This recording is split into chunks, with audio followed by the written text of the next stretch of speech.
এই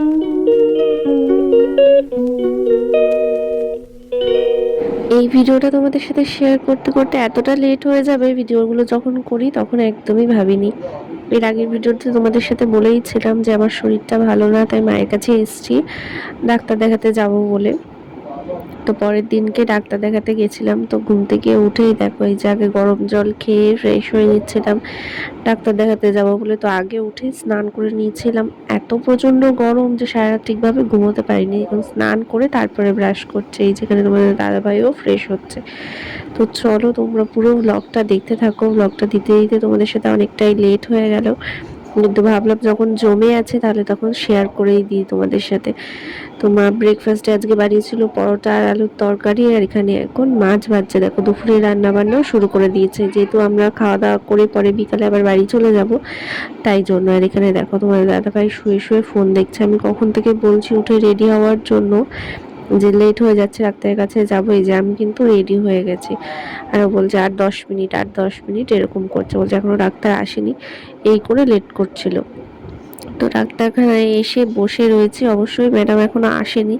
তো প্রত্যেকবারই ডাক্তারখানায় আসলে আমার কেন জানি না এত ভীষণ টেনশন হয় যে কি বলবে না বলবে, ভালো বলুক খারাপ বলুক, তার আগে আমি টেনশন করেই নিজের শরীর আরও বেশি খারাপ করে ফেলি। তো ডাক্তার দেখিয়ে বেরিয়েছি, এখন তোমাদের দাদাভাই ওষুধগুলো নিয়ে নিচ্ছে। যাই হোক, খুব একটা ভালো কিছু বলেনি। তো দেখা যাক ওষুধ খেয়ে কি হয়, শরীরের কি হয় না হয় সেটা তোমাদের সাথে পরে অবশ্যই ভিডিওতে শেয়ার করব। তো এখন চলো বাড়ি যাওয়া যাক।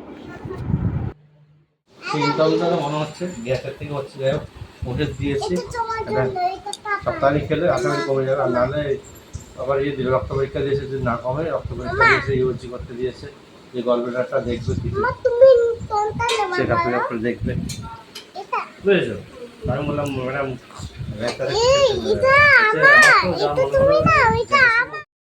বাড়ি আসার সময় এখানে সবার জন্য নিয়ে এসেছিলাম লস্যি। তো ইয়া এখানে এখন সেটাই খাচ্ছে, ওকে নিয়ে যায়নি।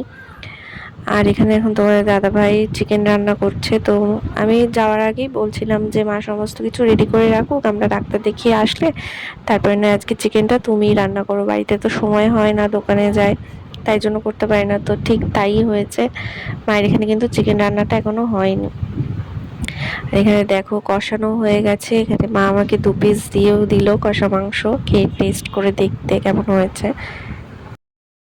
এইবার তোমরা অনেকেই ভিডিওটা দেখে বলতে পারো যে যার এত শরীর খারাপ পেটে ব্যথা সে এত কিছু খাবার দাবার খাচ্ছে কী করে। হ্যাঁ, পেটে ব্যথা তো আছেই, শরীর খারাপও আছে, কিন্তু যখন আমি এই ভিডিওটা করেছিলাম তখন আমার শরীরটা এতটাও খারাপ ছিল না। পেটে ব্যথা ছিল, হচ্ছিল আবার কমে যাচ্ছিল। কিন্তু এখন আমি যখন এই ভিডিওটা এডিট করছি, ভয়েস দিচ্ছি, এখন এই টাইমে কিন্তু আমার শরীরটা অনেকটাই খারাপ। ডাক্তার দেখিয়ে আসার পর থেকে শরীর আরও বেশি আমার খারাপ হয়ে গেছিলো, ওষুধে কোনো কাজ হচ্ছিল না, পেটে ব্যথা যেরকম ছিল তার থেকে আরও বেশি হচ্ছিল।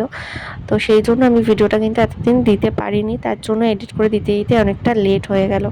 আর এদিকে দেখো মাংস কিন্তু রান্না কমপ্লিট হয়েও গেছে। তো দেখতে কেমন লাগছে তোমরা অবশ্যই কমেন্ট করে জানিও। আমি এখানে এখন একাই খেতে বসেছি, তোমাদের দাদাভাই বাড়িতে নেই, গেছে ঘুরতে। তো ওর বন্ধু এসছে, তাকে নিয়ে একটু বেরিয়েছে। তো ওরা আসলে পরে খাওয়া দাওয়া করবে, আমাকে যেহেতু ওষুধ খেতে হবে তাই আমি খাওয়া দাওয়া করে নিচ্ছি। মা এখানে করেছিল বাটা মাছের ঝাল আর এই যে চিকেন। তো আমি এখন খাওয়া দাওয়া করে নিচ্ছি। 3টে বাজে, এখন এরা এসছে বাড়িতে, এসে এখন এরা খাওয়া দাওয়া করতে বসেছে। মাও খায়নি, এদের জন্য বসে রয়েছে। তো এরা এখন খাওয়া দাওয়া করলে পরে মাও খাওয়া দাওয়া করে নেবে। হ্যাঁ, বলবো না? আচ্ছা খেয়ে নাও, বলতে হবে না, খেয়ে নাও।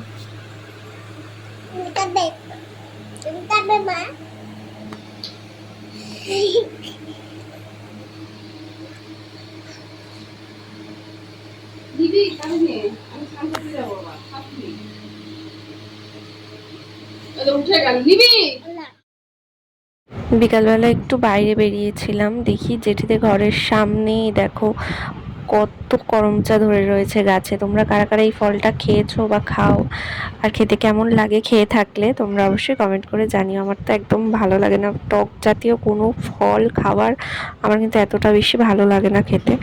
আর হিয়া তো এগুলোকে দেখে বলছিল আঙুর ফল, এগুলো ভাবছে এগুলোকে আঙুর ফল। এখানে সন্ধ্যাবেলায় আবার বৌদি এনেছিল সবার জন্য ফ্রুটি, স্প্রাইট। তো আমি স্প্রাইট এতটা ভালোবাসি না, তাই ফ্রুটি খেয়েছিলাম।